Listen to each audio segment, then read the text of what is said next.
नमस्कार दोस्तों। भगवत गीता क्या है और इसे कैसे पढ़ना चाहिए ताकि इसके अंदर का जो ज्ञान है उसे अपन हमारे जीवन में उतार पाए। दोस्तों, भगवत गीता का तात्पर्य है भगवान के द्वारा गाया हुआ गीत। भगवान के द्वारा भगवत गीता में कुल 18 अध्याय में 700 श्लोकों के माध्यम से एक ऐसा गीत गाया गया है जिसमें पूरे ब्रह्मांड का वृतांत मौजूद है। ब्रह्मांड का जो गहरा ज्ञान है, जो इस कॉस्मस का नॉलेज है, वो पूरा भगवत गीता में हमें पढ़ने को और समझने को मिलता है। भगवत गीता को कुरुक्षेत्र में युद्ध के हालात के समय अर्जुन को ज्ञान देने के लिए भगवान श्री कृष्ण ने गाया था। अर्जुन के अंदर उत्पन्न होने वाले सभी द्वंद्वों का निवारण श्री कृष्ण भगवान ने श्लोकों के माध्यम से किया और अंत में कुरुक्षेत्र में महाभारत के युद्ध को करवा के अधर्म पे धर्म की विजय को प्राप्त किया। पूरा वृतांत शायद आपको मालूम हो, लेकिन कुछ एक और बिंदु जो इसके बड़े गहरे होते हैं। भगवत गीता को पढ़ते समय सबसे पहली बात, इसको पढ़ते समय गलती क्या होती है। दोस्तों, जितने भी भगवत गीता को रिकमेंड करने वाले कोई ब्राह्मण है, कोई महानुभवी महापुरुष है या फिर कोई साधु संत है, वो जीवन की समस्या के समाधान के लिए भगवत गीता को पढ़ने के लिए रिकमेंड करते हैं। लेकिन भगवत गीता को पढ़ते समय लोग बाग क्या गलती करते हैं कि वो इसे कर्म कांड के सिद्धांत के आधार पर पढ़ने लगते हैं। रोजाना सुबह उठे, भगवत गीता के कुछ श्लोकों को पढ़ा, फिर बंद कर दिया, फिर पढ़ा, फिर बंद कर दिया। ऐसे ऐसे करते करते 700 श्लोक पूरे कर लिए। फिर 1 साल 2 साल 3 साल लगातार पढ़ते रहते हैं और इस उम्मीद के साथ कि उनके जीवन में कोई बदलाव आएगा। लेकिन यहाँ पे एक आधारभूत समस्या ये हो जाती है कि वो केवल उसे पढ़ते हैं, उसे समझते नहीं हैं।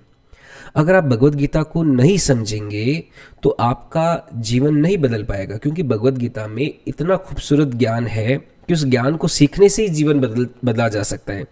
केवल उस ज्ञान का बार बार दोहरीकरण करना, उसे केवल पढ़ना बिना समझे, केवल पढ़ना कर्म कांड को लेते हुए। कर्म कांड क्या होता है कि हमने कुछ कर दिया एक्टिविटी, अब भगवान जाने, ऐसा नहीं है। भगवत गीता के ज्ञान को आप समझने के बाद ही अपने जीवन को परिवर्तित कर सकते हैं। तो उसे पढ़ना और समझना ज़्यादा महत्वपूर्ण है, बजाय इसके कि बार बार रिवाइज करते रहे, रटते रहे। उससे कुछ भी जीवन में परिवर्तन होने वाला नहीं है। तो इसे पढ़िए, समझिए और उसको अपने जीवन में आत्मसात करिए। फिर सही तरीका क्या हो सकता है? सही तरीका ये हो सकता है कि आपको उसको समझ के पढ़ना है। पढ़ने का समय क्या होना चाहिए? जब भी आप उठे मॉर्निंग में, कोशिश कीजिए ब्रह्म मुहूर्त में 4-5 के करीब सुबह उठ जाइए, ठंडे पानी से स्नान करिए और 700 श्लोकों में से 18 अध्याय जो हैं, 18 अध्याय को टुकड़ों में तोड़िए।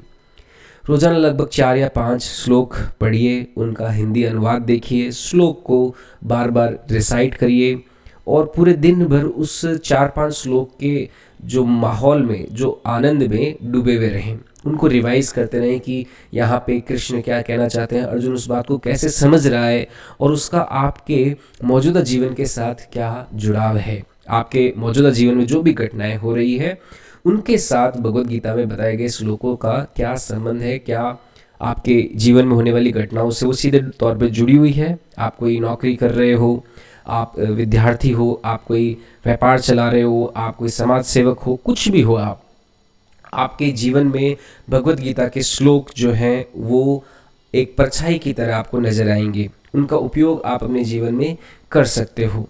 तो इस तरह से जो 4-5 श्लोक सुबह सुबह आपने पढ़े, उनका स्मरण मनन पूरे दिन भर तक करते रहिए और अपने जीवन में कहाँ कहाँ उनका उपयोग है, कहाँ कहाँ वो आपको दिखाई पड़ते हैं, उन पे आप अपना ध्यान लेके जा सकते हैं। इस तरह से श्लोकों को पढ़ें।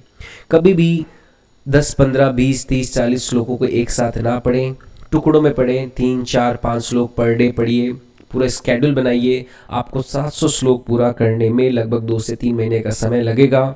लेकिन 2 से 3 महीने जब आप समय दे चुके होंगे अच्छे से, तो आपको रियलाइज़ होगा कि भगवत गीता को आपने आत्मसात कर लिया है। आपको अगर श्लोक का रिसाइटमेंट याद भी नहीं है तो भी उसकी लर्निंग को आप अपने जीवन में यूज़ करने लगेंगे। एक और महत्वपूर्ण बात, जब आप श्लोकों को सुबह सुबह रिसाइट करते हो तो उससे पहले 20 से 25 मिनट का मेडिटेशन भी करें।